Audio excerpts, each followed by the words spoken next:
नमस्कार, सभी पेंशन धारकों का स्वागत करते हैं एक बार फिर से हमारे इस YouTube चैनल पर। दोस्तों, इस वक्त की पेंशन धारकों के लिए बेहद इंपॉर्टेंट और महत्वपूर्ण खबरें निकलकर सामने आ रही हैं। पहली बड़ी खबर की बात करें तो दोस्तों, पेंशनर्स ने पीएम मोदी से की है सीधी बात। ईपीएस 95 हायर पेंशन पर कर्मचारी भविष्य निधि संगठन का खुलासा, इसको लेकर दोस्तों बड़ा अपडेट आया है। तो पीएम मोदी से पेंशन योजना को लेकर क्या बात की गई है पेंशनर्स के द्वारा, इसके बारे में दोस्तों आज की इस वीडियो के अंदर बात करेंगे। वहीं कर्मचारियों और पेंशनर्स की मांगे हुई पूरी इस डेट से 54% डीए और डीआर मिलेगा। 2-2 साल की एरियर को मंजूरी मिलेगी। न्यूनतम वेतन में 8,000 रुपए की बढ़ोतरी की जाएगी। तो महंगाई भत्ते के साथ एरियर के आदेश को लेकर आप सभी के लिए क्या बड़ी खबर निकल कर आई, इसके बारे में भी दोस्तों आज की इस वीडियो के अंदर संपूर्ण रूप से आप सभी को जानकारी दी जाएगी। साथ ही दोस्तों बात करेंगे पेंशन भोगियों के पेंशन में संशोधन। जी हां दोस्तों, बिग ब्रेकिंग न्यूज निकलकर सामने आ चुकी है। सुप्रीम कोर्ट के आदेश के बाद पेंशन 30% से बढ़कर 50% आप सभी की हो रही है। न्यूनतम पेंशन में बढ़ोतरी की बात करें तो न्यूनतम पेंशन 15,000 रुपए तक आप सभी को देखने को मिलेगी। इसको लेकर दोस्तों बड़ा आदेश, बड़ा अपडेट आप सभी के लिए निकलकर सामने आया है। तो इसकी भी चर्चा दोस्तों आज की इस वीडियो के अंदर करने वाली है। यानी कि दोस्तों पेंशन धारकों से जुड़ी तमाम बड़ी खबरों की चर्चा आज की इस वीडियो के अंदर करेंगे। इसलिए हम सभी से निवेदन करते हैं कि दोस्तों आज की इस वीडियो को आप लास्ट तक देखिएगा और साथ ही हमारे चैनल पर नए हैं तो दोस्तों चैनल को भी सब्सक्राइब करने के साथ साथ वीडियो को लाइक जरूर कर दीजिएगा। तो चलिए बिना किसी देरी के आज की इस वीडियो के अंदर पेंशनधारकों से जुड़ी तमाम बड़ी खबरों की जानकारी सही सटीक और तथ्यों पर आधारित आप सभी को दे देते हैं। जिसमें पहली बड़ी खबर की बात करें तो पेंशनर्स ने पीएम मोदी से की है सीधी बात। ईपीएस 95 हायर पेंशन पर कर्मचारी भविष्य निधि संगठन का बड़ा खुलासा नजर आ रहा है। तो चलिए क्या खुलासा है इसके बारे में विस्तार से चर्चा कर लेते हैं। कर्मचारी पेंशन योजना 1995 हायर पेंशन का मामला एक बार फिर नरेंद्र मोदी के दरबार में पहुंच गया है। सेल बीएसपी पेंशनर्स एसोसिएशन ने कर्मचारी भविष्य निधि संगठन के रवैये के खिलाफ पीएमओ को पत्र लिख दिया है। Steel authority of India limited Bhilai steel plant के पूर्व कर्मचारियों और अधिकारियों को कर्मचारी भविष्य निधि संगठन के द्वारा उच्च पेंशन देने से इनकार करने के मामले में व्यक्तिगत हस्तक्षेप करने की मांग की है। तो चलिए जानते हैं इसके बारे में विस्तार से पूरी अपडेट को।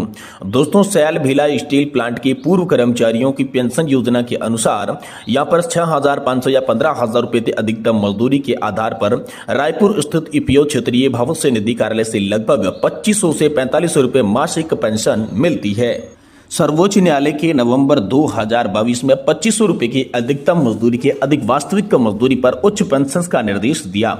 वास्तविक वेतन के अधिकतम वेतन 6,500 और 15,000 रुपए से अधिक है। न्यायालय ने स्पष्ट शब्दों में निर्देश दिया कि उच्च पेंशन का लाभ छूट प्राप्त ट्रस्टों के पेंशन भोगियों को भी मिलेगा। सेल भिलाई स्टील यंत्र एक छूट प्राप्त यहाँ पर ट्रस्ट बताया जा रहा है, लेकिन उन्हें लाभ नहीं मिलने के कारण उनके जो कर्मचारी है और अधिकारी है उन्होंने पीएम मोदी को पत्र लिखा है और पर्सनली तौर पर हस्तक्षेप करके उन्हें जो है ईपीएस 95 के तहत हायर पेंशन देने के प्रावधान को आगे बढ़ाने के लिए दोस्तों प्रधानमंत्री नरेंद्र मोदी जी से बड़ी बात यहां पर आप सभी के लिए की गई है। वहीं दोस्तों अगली बड़ी खबर की बात करें तो पेंशन भोगियों की पेंशन में संशोधन। पेंशन 30 से 50 बढ़कर होगी फीसदी। न्यूनतम पेंशन में बढ़ोतरी। जी हां दोस्तों, बिग ब्रेकिंग न्यूज आई है कि सुप्रीम कोर्ट के आदेश के बाद पेंशन 30% से बढ़ाकर 50% की जाएगी और न्यूनतम पेंशन 15,000 रुपए आप सभी के लिए की जाएगी। इसको लेकर दोस्तों बड़ी अपडेट आई है। तो चलिए अपडेट को विस्तार से जानती हैं। भारत के सुप्रीम कोर्ट ने केंद्र सरकार को एक महत्वपूर्ण आदेश जारी किया है। इस आदेश के तहत पेंशन भोगियों की पेंशन को 30% से बढ़ाकर 50% करने, न्यूनतम पेंशन को 9,000 रुपए से बढ़ाकर 15,000 रुपए करने की बात कही गई है। यह आदेश उन पेंशन भोगियों के लिए राहत का कारण बन सकता है जिनकी पेंशन बहुत कम थी, जिनके परिवारों के लिए जीवन यापन करना मुश्किल हो रहा था। तो कर्मचारी के रिटायरमेंट पर पेंशन का निर्धारण किस प्रकार किया जाता है, इसके बारे में दोस्तों आपको बता दूं कि कर्मचारी को रिटायरमेंट के समय उनके अंतिम वेतन का 50% पेंशन के रूप में दिया जाता है। ये पेंशन 9,000 रुपए से कम नहीं हो सकती। वहीं यदि कर्मचारी की सेवा के दौरान मृत्यु हो जाती है तो उसके परिवार को 10 साल तक 50% पेंशन दी जाती है। इसी के साथ पेंशन 30% उसके बाद कर दी जाती है। इस पेंशन का न्यूनतम मानक 9,000 रुपए दोस्तों आप सभी के लिए होता है। तो पेंशन में कटौती के खिलाफ जनहित याचिका दी गई और सुप्रीम कोर्ट में दोस्तों इसकी सुनवाई की गई। तो इसके बारे में चलिए बताते हैं कि क्या याचिका लगाई और कैसे सुप्रीम कोर्ट के अंदर इसकी सुनवाई की गई। हाल ही में दोस्तों सुप्रीम कोर्ट में एक जनहित याचिका दायर की गई जिसमें कहा गया कि जब एक बार 50% पेंशन मिलना शुरू हो जाती है तो 10 साल बाद इसे 30% पर लाना न्यायपूर्ण है। पेंशन भोगियों का यह कहना था कि 50% पेंशन पर जीवन यापन करने की आदत बना चुके होते हैं तो 10 साल बाद पेंशन कम पाएंगे तो उनके लिए कठिन हो जाएगा। तो दोस्तों सुप्रीम कोर्ट में इसको लेकर सुनवाई की गई। सुप्रीम कोर्ट ने यह मामला सीजेआई डीवाई चंद्रचूड़ की अध्यक्षता में सुना गया। प्रारंभ में कोर्ट ने इस जनहित याचिका पर विचार करने से मना कर दिया था, लेकिन बाद में वरिष्ठ अधिवक्ता निदेश गुप्ता ने अदालत को यह समझाया कि इस मामले में सरकार की नीति निर्धारण जरूरी है और कोर्ट को इसे सुनवाई के लिए स्वीकार करना चाहिए। कोर्ट ने इसके बाद इस मैटर को सुना और केंद्र सरकार से जवाब भी इसको लेकर मांग लिया है। तो दोस्तों सैन्य कर्मियों को यहां पर फैमिली पेंशन के सवाल को लेकर बात करें तो इस याचिका में विशेष रूप से सैनिकों की फैमिली पेंशन पर सवाल उठाया गया था। अगर किसी सैनिक की कम उम्र सेवा के दौरान मृत्यु हो जाती है तो उसके परिवार को 30% पेंशन का निर्धारण रहना पड़ता है, जो उनके लिए जीवन यापन में बहुत ही कठिनाई उत्पन्न करता है। याचिका में यह भी कहा गया कि सैनिक की फैमिली पेंशन 50% की जाए ताकि उनकी विधवा और आश्रित बच्चों का भरण पोषण में कोई भी समस्या नहीं हो। वहीं वकीलों की दलीलें हैं कि पेंशन की कमी से परिवार जो है वो संकट में है। जी हां दोस्तों, वकील ने यह भी दलील दी कि सैनिकों की मृत्यु के बाद उनकी विधवा और आश्रित बच्चों को मिलने वाली पेंशन इतनी कम है जिससे उनके जीवन यापन में कठिनाई होती है।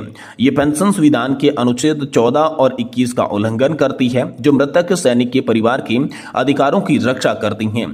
तो न्यूनतम फैमिली पेंशन को बढ़ाकर 15,000 रुपए करने का सुझाव मिला। जी हां दोस्तों, कोर्ट ने केंद्र सरकार से यह सवाल भी किया कि क्यों न फैमिली पेंशन को जीवन भर के लिए 50% किया जाए और न्यूनतम फैमिली पेंशन को 9,000 रुपए से बढ़ाकर 15,000 रुपए किया जाए। वकील ने यह तर्क दिया कि यदि एक सैनिक का अंतिम वेतन 50,000 रुपए है तो उनकी सेवा के दौरान मृत्यु हो जाते हैं तो उसकी विधवा के लिए फैमिली पेंशन 25,000 प्लस डीए के साथ 10 साल तक नहीं हो, आगे भी इसे मिलनी चाहिए। तो केंद्र सरकार को जवाब देने के निर्देश दिए गए हैं। जी हां दोस्तों, सुप्रीम कोर्ट ने केंद्र सरकार को इस मामले पर जवाब देने के लिए कहा। सरकार ने यह पूछा कि पेंशन भोगियों को उनकी जीवन भर 50% के हिसाब से क्यों न दी जाए, न्यूनतम पेंशन को 15,000 रुपए क्यों न किया जाए। यह फैसला देश भर के लाखों पेंशनधारियों और सैनिकों की विधवाओं के लिए राहतकारी साबित हो सकता है। तो कुल मिलाकर इसकी निष्कर्ष की बात करें तो पेंशन भोगियों को राहत की उम्मीद इससे नजर आई है। इस फैसले के बाद पेंशनधारियों और उनके परिवारों के जीवन यापन में बेहतर सहायता मिलने की संभावना है। यह सुप्रीम कोर्ट का यह आदेश केंद्र सरकार से पेंशन नीति में बदलाव करने का निर्देश देता है जिससे पेंशनधारी और उनके परिवार को आर्थिक सुरक्षा मिलेगी। यानी कि इस फैसले के बाद जो भी पारिवारिक पेंशन धारक है, फैमिली पेंशन है, उनकी दोस्तों यहां पर पेंशन के अंदर बढ़ोतरी की जाएगी। तो ये दोस्तों हम सभी के लिए बड़ा आदेश निकलकर सामने आ चुका है। तो सुप्रीम कोर्ट ने सरकार को पेंशन बढ़ाने के निर्देश दे दिए हैं। वहीं दोस्तों बात करें तो कर्मचारियों और पेंशनर्स की मांगे हुई पूरी। इस डेट से 54% डीए डीआर मिलेगा।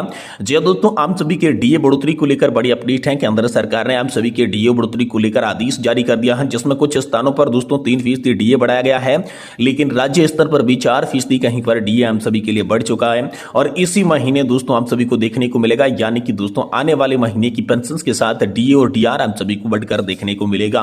वही 2 साल के एरियर को मंजूरी मिली है। जी हां दोस्तों, आपका अटका पड़ा हुआ एरियर भी दोस्तों आप सभी को मिलेगा और न्यूनतम वेतन में 8,000 रुपए की बढ़ोतरी होगी क्योंकि 8वां पे कमीशन बहुत ही जल्द आप सभी के लिए आने वाला है, जिससे दोस्तों न्यूनतम वेतन में आप सभी के लिए बढ़ोतरी की जाएगी। ये भी बात निकलकर सामने आ चुकी है।